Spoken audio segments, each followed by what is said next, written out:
Royal Enfield Himalayan 450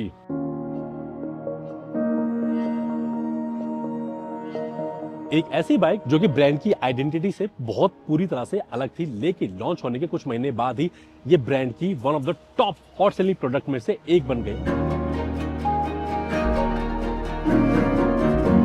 अगर आप बाहर निकलेंगे, कुछ लोगों से अगर पूछेंगे कि 500 सीसी के अंदर उनकी सबसे फेवरेट एडीवी कौन सी है, तो आई एम श्योर 10 में से 8 लोग इसका नाम जरूर लेने वाले हैं। लेकिन आज की वीडियो थोड़ा सा स्पेशल है। आज की वीडियो में मैं नॉर्मली स्पेक शीट रीड नहीं करूंगा, ना कि इस गाड़ी के बारे में आपको बहुत ज्यादा डिटेल दूंगा, बल्कि आपको इस गाड़ी के बारे में एक प्रॉपर ओनरशिप रिव्यू देने वाला हूं, जिसके लिए हमने इसके ओनर को बुलाया है। Hi hello, how are you? Hello, कैसे हो आप? How are you? Great. And hi to all Himalayan and ADV lovers. तो एडीवी का टाइम आ गया। या 110%। तो first of all I really appreciate your choice Himalayan 450। लेकिन the main question is why Himalayan 450, जब मार्केट के अंदर इतने सारे ऑप्शंस थे जो कि नेक टू नेक कंपटीशन है हिमालयन 450 के। ये बहुत ही अच्छा क्वेश्चन है और तगड़ा क्वेश्चन है, Yeah. बिकॉज हर एक बाइकर जब बाइक खरीदना की सोचता है ना, तो सबसे पहले उसके राइडिंग स्टाइल, राइडिंग पोस्चर, क्या उसका पर्पस है, this should be in his mind. मैं रॉयल एनफील्ड क्लासिक लेके बाहर जाता था, बहुत सारे वो किए, राइड्स किए, माउंटेन, हाईवेज। उसके बाद फिर एक जगह फील हुआ कि नहीं, माउंटेन्स के लिए you should have a mountain capable bike and ADVs are the new thing. So that was the reason I went ahead for ADV. The second question is कि जब आप हिमालयन 450 लेने गए, आई एम श्योर आपने एक list तैयार करी होगी कि यार this is the bikes I am going for, और जो आपने टिक लगाए होंगे, तो उस मोमेंट पे आपने कौन कौन सी बाइकें शॉर्ट लिस्ट करी होंगी जब आप ये बाइक लेने जा रहे थे? जो अलग बाइक्स मैंने सोची थी, बेनेली की कुछ बाइक मैंने Okay. सोची हुई थी, BMW सोचा हुआ था, हम्म। बट BMW का जो सर्विस कॉस्ट जो आ रहा Yes, sir, था, that's that true. Was humongous. Yeah. मतलब मैंने बोला भाई, लोगों ने मुझे बताया कि 40-50 हजार रुपए सर्विस कॉस्ट आ रही है। हम्म। मैं बोला भाई, बाइकिंग हम ले रहे हैं प्लेजर के लिए, सही दिस इज बात। वन ऑफ आवर पैशन, सही बात है। दिस इज नॉट आवर रोजी रोटी या फिर हम इससे जुड़े रहेंगे, हम यही कर रहे हैं, दिस इज आवर पैशन। तो आपके ना एक टोटल अर्निंग का सर्टेन परसेंटेज इस पे खर्च होना चाहिए। Yes, sir. तो मैंने रॉयल एनफील्ड को इसलिए प्रायोरिटी दी, एक तो इसका सर्विस पार्ट्स जो आपके रीच में रहते हैं, दूसरे पार्ट जहाँ आपको 8,000, 2,000, 10,000 के मिलेंगे, इसके मिलेंगे 2,000, 3,000। ठीक तो है। बाइक के साथ है, you have to have a bike which is pocket friendly. ठीक है। This was giving me everything, being a pocket friendly. तीसरी इंपॉर्टेंट चीज मैं पूछना चाहता हूँ कि जब आपने बाइक ले ली, सारी पेमेंट हो गई, जब डिलीवरी हो गई, कुछ दिन जब आपने इस बाइक के साथ गुजारे, जब आपने फर्स्ट राइड करी होगी इस बाइक को, एक्चुअल की ये मेरी बाइक है, इसको मैं अपनी बाइक समझ के ही अब चला रहा हूँ, तो वो मोमेंट क्या था? आपको लगा कि यार गलती हो गई या फिर कुछ गलत जगह पैसे इन्वेस्ट हो गए? नहीं, जब मैंने इस बाइक को पहली बार क्लासिक के बाद इस पे जब आया, तो जो फर्स्ट थॉट ऑफ मेरा माइंड था ऑसम, ऑसम, मतलब awesome was the word. Okay. मतलब इसने पूरा कॉन्सेप्ट चेंज कर दिया। Okay. जो एक क्रूजर राइड था, जो एक स्लो लेजी राइड था, लेड बैक राइड था, उससे इसने मुझे यहाँ पे लाके खड़ा कर दिया ऑसम, कि now this is called biking. तो जैसे अब चलो वार्म अप हो ही चुका है, जब सारी चीजें अब कंफर्टेबल हो ही चुके हैं, लेट्स गेट ब्रूटल। बिल्कुल, अब ठीक है, चीजें पूछ ली जाए। बिल्कुल कि पूछनी चाहिए, daily- बिकॉज रॉयल एनफील्ड को भी पता चले कि क्या क्या ठीक करना है, सही बात है। और वो भी एक राइडर की जुबान से आनी चाहिए। बिल्कुल। तो आप I'm sure ये बाइक डेली चला रहे होंगे, कभी अब बहुत टाइम से आप इसको लॉन्ग राइड पे भी लेके जा रहे हैं, लेकिन एक मेरा दिमाग में क्वेश्चन था कि इस बाइक को क्या हम डेली राइड कर सकते हैं? क्या इस बाइक को हम डेली राइडिंग पर्पस के लिए भी यूज कर सकते हैं या नहीं?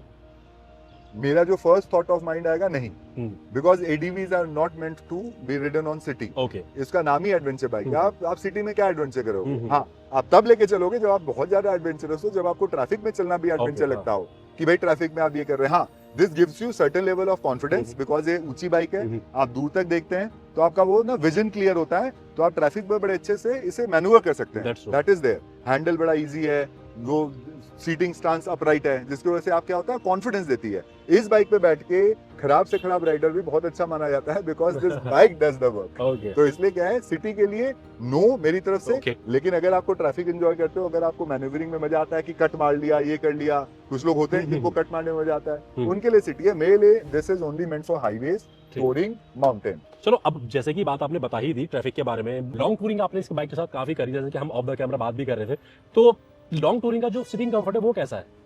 सीटिंग कंफर्ट ऑसम है। इसमें लॉन्ग टूरिंग इसीलिए लोग बड़े आराम से कर सकते हैं, बिकॉज अपराइट सीटिंग पॉसिबल है। Yes, yes. आप झुके हुए नहीं हो। Yes, yes. थोड़ा सा क्या है, मेरी हाइट ज्यादा है, तो मैंने हैंडल राइजर लगा दिया है, तो हैंडल मेरे और पास आ जाता है। तो इससे क्या है, you are sitting like this, Yeah, yeah. तो it's just like you are in an upright situation. ना यहाँ प्रेशर पड़ रहा है, ना यहाँ प्रेशर पड़ रहा है, ना आपके पीठ पे पड़ रहा है, तो तो आप बड़े आराम से ना, मैं इसे उज्जैन लेके गया था, 800 किलोमीटर आना, 800 किलोमीटर जाना, ओके 2 दिन के अंदर ओके 1600 किलोमीटर। ओ। आप 1600 किलोमीटर तभी राइड कर सकते हो जब आपकी बाइक की सीटिंग इतनी कंफर्टेबल हो कि आपको फटीग ना हो, बिकॉज बाइकिंग में जो सबसे बुरा है वो फटीग है, True. कि आप थक गए, आपसे चलाई नहीं जा रही। यही चीज मैं क्लासिक के साथ नहीं कर सकता। This is what tourer are meant for. अच्छा आलोक, एक और इंपॉर्टेंट चीज मैं जानना चाहता हूँ कि इंटरनेट पे ना काफी चीजें, ऑब्वियसली आपको पता है internet is a negative place, वहाँ पे काफी चीजें इसके सस्पेंशन सेटअप के बारे में बोली जाती है कि कुछ लोग बोलते हैं कि शोवा का जो सस्पेंशन सेटअप है वो काफी अच्छा है, कुछ लोग बोलते हैं कि मतलब सिर्फ दिखावा है। आपने लॉन्ग टूरिंग करी है तो कितना गड्ढों को इजीली ऑब्जर्व कर लेते हैं, कितना इम्पैक्ट इसकी जो सस्पेंशन सेटअप है आता है, इजी टू हैंडल है?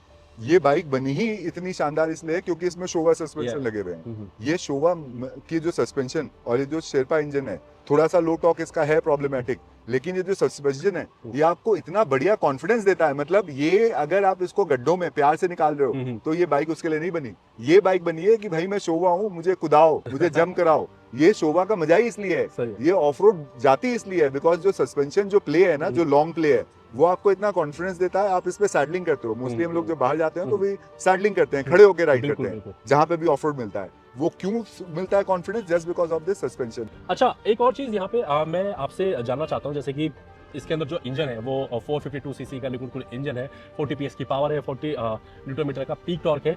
कभी लगा कि ये जो नंबर्स है मतलब दिखते ही इतने डिसेंट से, कभी बाइक आपकी अंडर पावर आपको फील हुई? कभी मतलब हाईवे पे ऐसा लगा कि यार ओवरटेकिंग करने में मुझे थोड़ा सा प्रॉब्लम हो रही है? नहीं, ओवरटेकिंग में कभी प्रॉब्लम नहीं है क्योंकि दिस गिव्स यू, मतलब मैं ये मानता हूँ कि कोई भी गाड़ी हो, बड़ी छोटी, यहाँ तक कि जब हम लोग राइड पे आते हैं कभी कभी क्या होता है, एड्रेनलिन रश ज्यादा हो जाता है तो हम लोग इससे ऐसी गाड़ियों को ओवरटेक कर लेते हैं, BMW, ऑडी, और वो पीछे दिखते हैं बिल्कुल छोटे से। ये इसकी बड़ी खास बात है। अगर आपको खींच दो 160 170 तक इतने प्यार से चली जाती है कि लगता है कुछ गई नहीं है। तो जितने भी हमारे व्यूवर देख रहे होंगे, आई एम श्योर उनके दिमाग में एक क्वेश्चन जरूर आ रहा होगा कि अगर वो सिटी में बाई चांस चलाएं, जो कि मतलब एडवाइजेबल नहीं है, जैसे कि आप बोल रहे हैं, सिटी में या हाईवे पे कंपनी क्लेम करती है कि इसके अंदर आपको 30 से ऊपर तक का माइलेज देखने के लिए मिल जाता है। आपने मैक्सिमम कितना माइलेज निकाला है, मिनिमम कितना जो व्यूवर से एक्सपेक्ट कर सकते हैं, मतलब जो कंसीडर करना चाहते हैं हिमालयन 450 को? ये ना सबसे ज्यादा कंट्रोवर्शियल रहा है राइडर्स के बीच में। इसमें सिंपल सा है, are you a mileage rider और are you a passionate rider? Passion rider. Passion rider कभी मीटर पे नहीं दिखेगा कि क्या है हमारा वो। मेरी भी आदत है, मैं कभी मीटर पे नहीं देखता। It depends upon your riding style. अगर आप उस तरह से राइड कर रहे हो कि थोड़ा मैं 80-90 आराम से लेके चलूं, इसको स्वीट स्पॉट पे रखूं, तभी आपको, मेरे जो साथ राइड करते हैं उन्होंने 30-30 32-32 kmpl इससे आराम से निकाला है। मैं माइलेज का सोचता नहीं हूँ, तो मुझे देती है 26, क्योंकि बोलती है भाई सीधी सी बात है, तुम जितने प्यार से चलाओगे उतना मैं प्यार से तुम्हें दूंगी। मैं प्यार से नहीं चलाता, मैं इसको बिल्कुल इसके इंजन को पूरा पोटेंशियल तक लेके जाता हूँ। तो आलोक, अच्छा ये जो हिमालयन 450 है, इसका जो प्राइस टैग है 3 से 3.5 लाख रुपए के बीच में बाइक एक शोरूम के प्राइस पे देखने के लिए मिल जाती है। क्या आपको लगता है कि ये प्राइसिंग जो है इस बाइक की है जस्टिफाइड करती है? बहुत अच्छी प्राइसिंग है, एग्रेसिव प्राइसिंग है। एडीवीज का अगर देखें मार्केट तो उस हिसाब से बहुत बढ़िया, मतलब काफी लुक्रेटिव प्राइसिंग है, मतलब ल्योर करने वाला प्राइस है। बाकी एडीवी आप जाओगे अच्छी 5 के ऊपर ही आपको जाना पड़ेगा, 5, 5.5, 6। ये कम से कम आपको एक proper ADV with iron frame, iron वो आपको 3.5-4 की मिल रही है। ये प्राइस फैक्टरी तो इसका है जो हर एक कोई हिमालयन पे हाथ डाल देता है। तो thank you so much Alok, it was really insightful thank you. Details you have given. मतलब बहुत सारी चीजें हमें इस बाइक के बारे में पता लगी और बहुत सारे कौन जितने प्रोज सब पता लगे। तो यही एक चीज होती है, जब आप एक रियल ओनर से बात करते हैं तब आपको पता लगता है कि एक्चुअल में बाइक क्या है, इसकी पॉजिटिव्स क्या है, इसके नेगेटिव क्या है, और मतलब जो कंपनी क्लेम कर रही है क्या वो सच है भी या नहीं। और इसी तरह के कंटेंट के लिए जागरण नेटवर्क को जरूर सब्सक्राइब कीजिए।